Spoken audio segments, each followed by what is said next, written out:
अब देखते हैं क्वेश्चन नंबर 2। क्वेश्चन नंबर 2 में बोला गया है निम्नलिखित में से प्रत्येक में एक्स स्क्वायर का गुणांक लिखिए।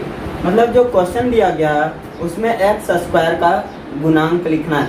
गुणांक मतलब कि एक्स स्क्वायर किसके साथ गुणा किया गया है। तो पहला नंबर में दिया गया है 2 + एक्स स्क्वायर + एक्स। तो इसका आंसर होगा पहला नंबर में लिखेंगे एक्स स्क्वायर का गुणांक। एक्स स्क्वायर का गुणांक देखिए पहला नंबर में है 2 + एक्स स्क्वायर + 1। तो एक्स स्क्वायर का गुणांक एक्स स्क्वायर किसके साथ गुना है, मतलब कुछ नहीं तो एक के साथ वो गुना में है। दूसरा नंबर में बोला गया है 2 - एक्स स्क्वायर + एक्स क्यूब। तो यहाँ पूछा गया है एक्स स्क्वायर का गुणांक, एक्स स्क्वायर का गुणांक। तो इसमें देखिए कितना से गुना हुआ है, -1 से गुना। तो एक्स स्क्वायर का गुणांक कितना होगा, -1। तीसरा नंबर देखिए है π/2 एक्स स्क्वायर + एक्स। तो ये एक्स स्क्वायर का गुणांक हो जाएगा। इसमें एक्स स्क्वायर का गुणांक, एक्स स्क्वायर किसके साथ गुना है, π/2 के साथ। तो π/2 हो जाएगा एक्स स्क्वायर का गुणांक। 4 नंबर देखिए क्या है, √2x - 1। इसमें एक्स स्क्वायर है ही नहीं, तो कितना एक्स स्क्वायर को लिख सकते हैं, इसको 0x² + √2x - 1 इस प्रकार। तो एक्स स्क्वायर किसके साथ गुना हो जाएगा, 0 के साथ। तो इसमें लिखेंगे एक्स स्क्वायर का गुणांक 0, एक्स स्क्वायर का गुणांक 0। बिल्कुल आसान है ये गुणांक, पूछ देगा क्वेश्चन। यदि तो एक्स स्क्वायर का गुणांक, यदि एक्स का इसी में रहता तो एक्स का गुणांक इसमें 1 हो जाता, इसमें एक्स नहीं तो 0 हो जाता। इसमें एक्स है तो 1 हो जाता, और इसमें एक्स है तो कितना √2 हो जाता। मतलब किसी भी का गुणांक बोले तो वो किस संख्या के साथ गुना में है, समझ में आ रहा है। आइए अब क्वेश्चन नंबर 3 में क्या बोला गया है समझते हैं। बोला गया है 35 के घात के द्विपद और 100 घात के एक पदी का एक उदाहरण दीजिए। 35 घात मतलब पावर में रहना चाहिए 35, और इसका द्विपद आप लोगों को ये पहले जो पार्ट 1 में है बहुत अच्छे तरह से हम समझाए हैं। पहले जाके उस वीडियो को देखें ताकि और अच्छी से समझ में आए।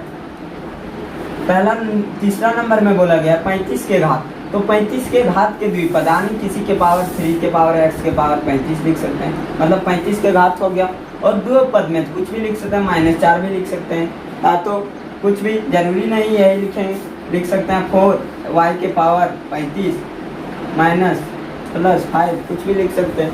तो एक आप कोई भी एक अपना उदाहरण ले सकते हैं। और बोल रहा है 100 घात यानी y के पावर 100, यहाँ z भी लिख सकते हैं, x भी लिख सकते हैं, सिर्फ पावर में रहना चाहिए 100। और 35 के घात का एक पद है, तो ये हो जाएगा आंसर में 3x के पावर 35 -4, या तो आप कुछ भी दे सकते हैं।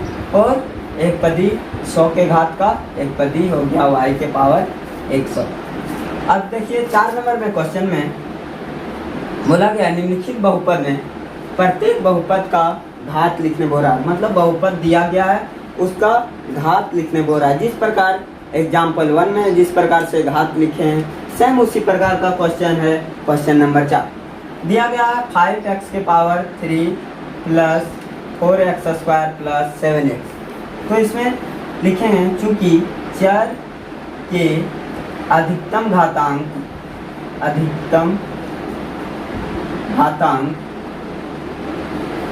देखिए चर क्या हो गया, x के पावर 3, x के पावर स्क्वायर x। तो सबसे अधिकतम घातांक, सबसे अधिक पावर किसमें है 5x³। तो पावर कितना सबसे ज़्यादा 3। तो लिखेंगे चूंकि चर के अधिकतम घातांक 3 है इसलिए बहुपद की घात 3, बहुपद की घात बराबर 3, बस यही लिख सकते हैं। दूसरा नंबर में कितना है 4 - y² लिखेंगे चूंकि चर के अधिकतम घातांक, इसमें अधिकतम कितना है, मतलब अधिक कितना है, y के पावर 2 है, तो अधिकतम घातांक लिखेंगे 2, अधिकतम घातांक 2 है, इसलिए बहुपद की घात बराबर कितना हो जाएगा 2। इसके पावर में 2 था, अधिकतम पावर चर के पावर में 2 था, तो इसका बहुपद का घात हो गया 2। तीसरा नंबर में बोला गया है 5t माइनस √7 लिखेंगे, चूंकि चर के अधिकतम घातांक, बहुत ही आसान क्वेश्चन है, अधिकतम घातांक, चर का अधिकतम घातांक इसमें कितना है, पावर में चर में 1 है, तो अधिकतम घातांक कितना होगा 1, इसलिए बहुपद की घात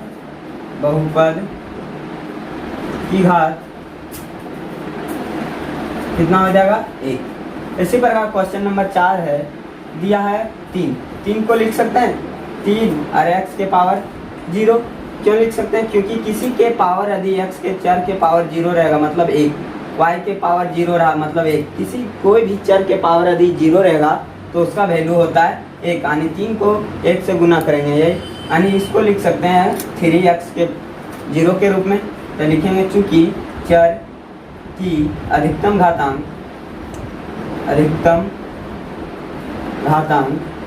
कितना होगा, मतलब चर में सबसे अधिक कितना है 0, तो चर का अधिकतम घातांक 0 है, इसलिए बहुपद की घात बराबर 0। समझ में आ रहा है। अब देखिए क्वेश्चन नंबर 5 में बोला गया है, जो प्रश्नावली 2.1 का सबसे लास्ट क्वेश्चन है, बताइए कि निम्नलिखित बहुपदों में कौन कौन बहुपद रेखिक है, कौन कौन द्विघाती है और कौन कौन त्रिघाती है। मतलब बहुपद दिया गया है, वो बताना है रेखिक कौन है, द्विघाती कौन है और त्रिघाती कौन है। तो हम पहले वीडियो में आप लोगों को बता चुके हैं कि रेखिक क्या होता है, जिसके पावर में 1 होता है, जिसके घात में 1 होता है, और द्विघाती कौन होता है, जिसके पावर में 2 होता है, और त्रिघाती जिसके पावर में 3 होता है। तो सबसे पहले पहला नंबर का आंसर होगा x² + x, सबसे अधिक पावर कितना है 2 है, तो ये हो जाएगा द्विघाती बहुपद, द्विघाती सिर्फ लिख देंगे द्विघाती। क्यों द्विघाती होगा, क्योंकि पावर में घात कितना है, चर में 2 है। दूसरा नंबर में है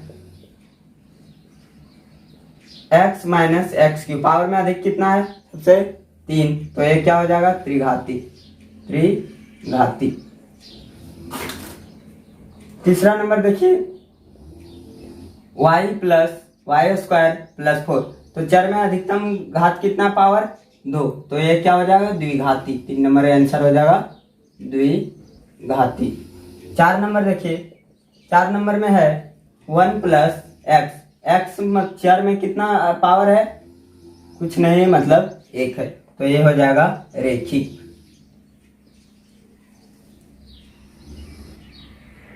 5 नंबर में 3t, यानी t के पावर कितना है 1, तो ये भी हो जाएगा रेखिक, रेखिक।